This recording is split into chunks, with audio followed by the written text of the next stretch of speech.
I imagine that game is a whole mix of emotions there. How do you summarise that? Where do you start? Listen, I'll be honest, I think overall in the cold light of day, when you sit back and look at the game, I think a draw probably is a fair result.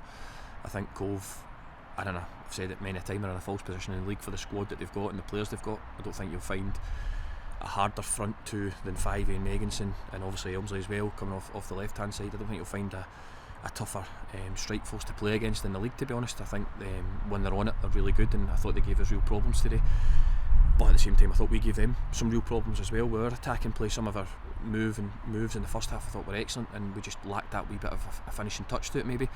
The goal's a great goal, but Josh just comes inside and has a hit, which I think we're probably lacking at times, where that getting that shot away when we get into some really good positions. But at the same time, Cove were always a threat, and they always carried a threat, with their front play, and they had some chances first half. Big Liam's made a really good save, and I think Tuesday's hit the post as well.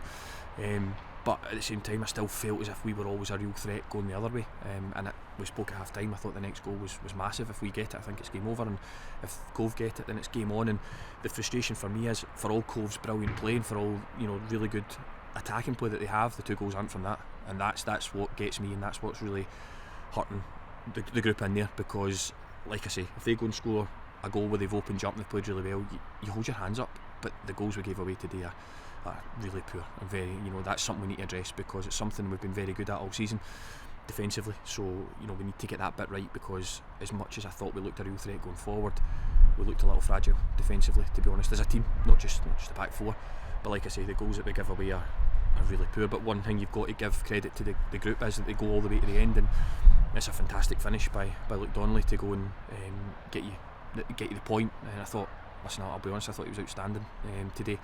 I know people will say that he's, in terms of his fitness and things like that, but listen, you look at LD in terms of what he gave us in both boxes. I thought defensively, if you watch it back, I think 5 corners, he heads 5 away, and he's been really, really, really, when the ball goes into him, it sticks.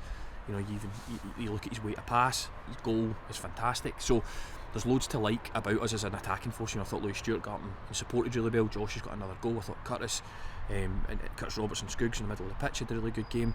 Andy Clark gave us a different dimension. So there's loads to like about the performance, loads to like about this group of players. But what we need to do is add that on a consistent basis more in the coming weeks. But credit to Cove, because they're, like I said, they're a good side, and I think they're in a false position that will start to climb the table. But we need to address our own issues. And again, I look at myself. Did I make enough changes? Did I do it in enough time? All these things that you look at right away after the game. But I felt going forward we were still carrying that threat. So it's something again to look at. But really pleased for the boys to keep going and dig in and get a point out of it, because with the results going elsewhere, I think it's draws pretty much all round apart from Montrose. So it's important that you don't lose the game, and now we go to Peterhead next week and we need to go up there and win. It's as simple as that. That's the message. We go up there and win. Just when you were saying about looking at fixing the team's own issues, what do you think is going to be causing that fragility at the back?